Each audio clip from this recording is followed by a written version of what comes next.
So.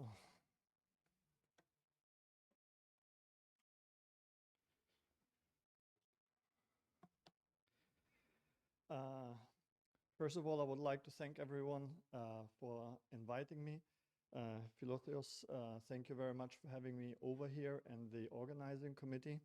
I'll be holding this speech in English. I can speak Greek, but my Greek is not technical enough. It's not good enough at this point, so my apologies for that, but maybe I can improve by next year if I interact much more.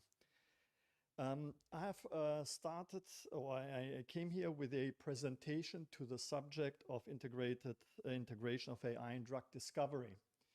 And I noticed very quickly, with 1 or 2 or 3 exceptions, most of the people here are academics in philosophy, or there are theologists, they are clerics, and I found that actually quite interesting. And to be honest with you, I got quite inspired and quite a few ideas and quite a few triggers. And I think it is very important that we interact much, much stronger. I would consider myself a hardcore chemist, a hardcore scientist, thinking just in my box and thinking very little outside the box. And when I look at this group here, they also think very much in their box, in their philosophical box, in their clergic box. And I think the interaction between the two, or conferences like that, will be important in the future for this topic.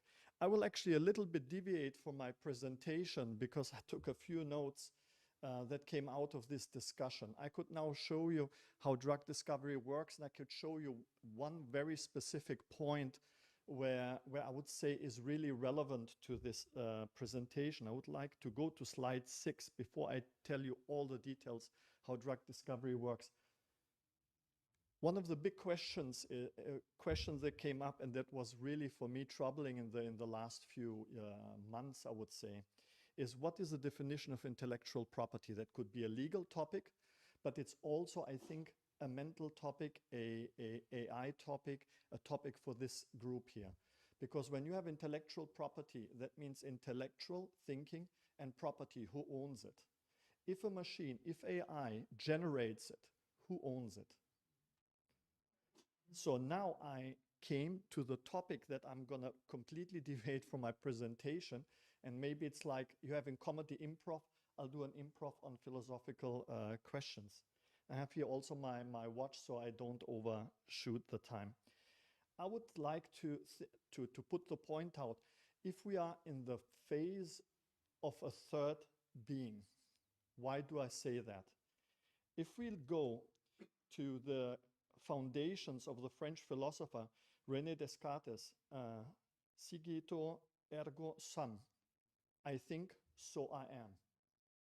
And if you look at AI today, if you listen to the people who have created AI, they actually do not understand the answers or how the answers are derived from AI.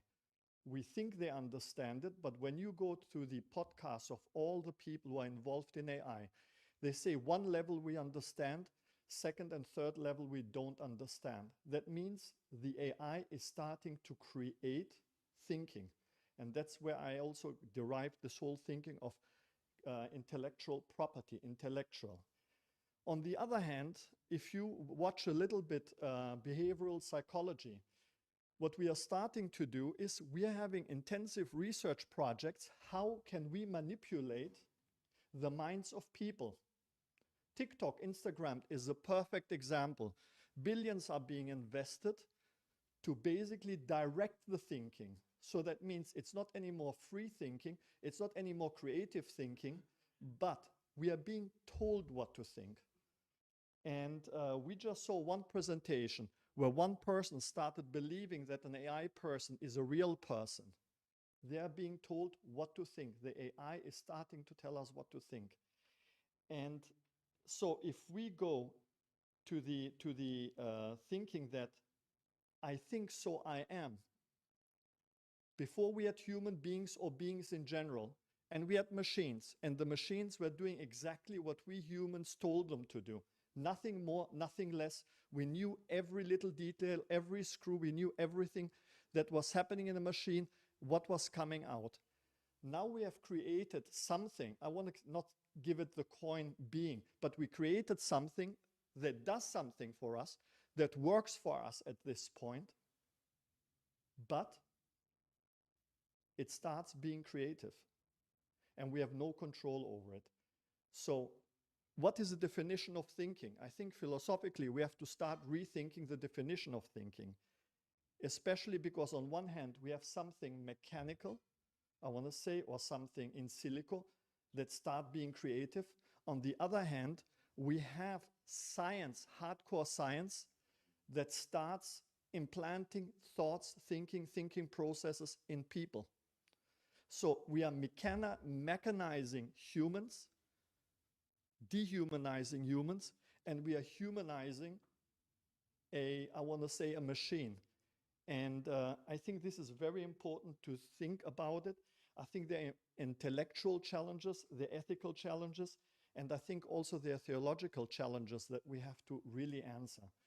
Another point that I would like to make, and I have another 4 minutes, is that when I look at philosophical challenges, and if I look at the speed at which we discuss topics, at the speed at which we humans start changing our thought process, at the speed that things are changing, I think even the topic of philosophy, ethics, has to completely pick up with the speed.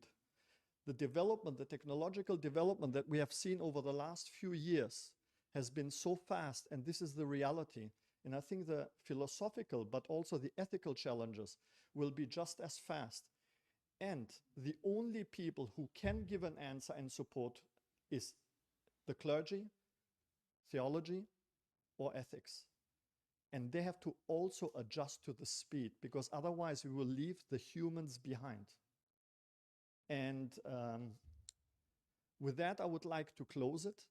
I don't want to elaborate too much. I wanted to just bring it more as a thinking process, because I could have gone to the technical points that I have, but I don't think it would have had the impact, or it didn't really interest me as much as the input that I got from you here listening to all of you.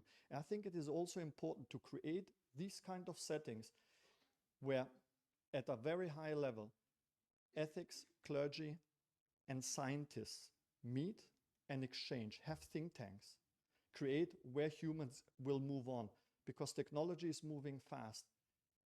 And the ethics, empathy has to move along.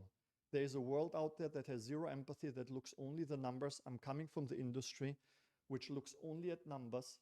And my last slide, if you could go to the last slide kindly for my presentation.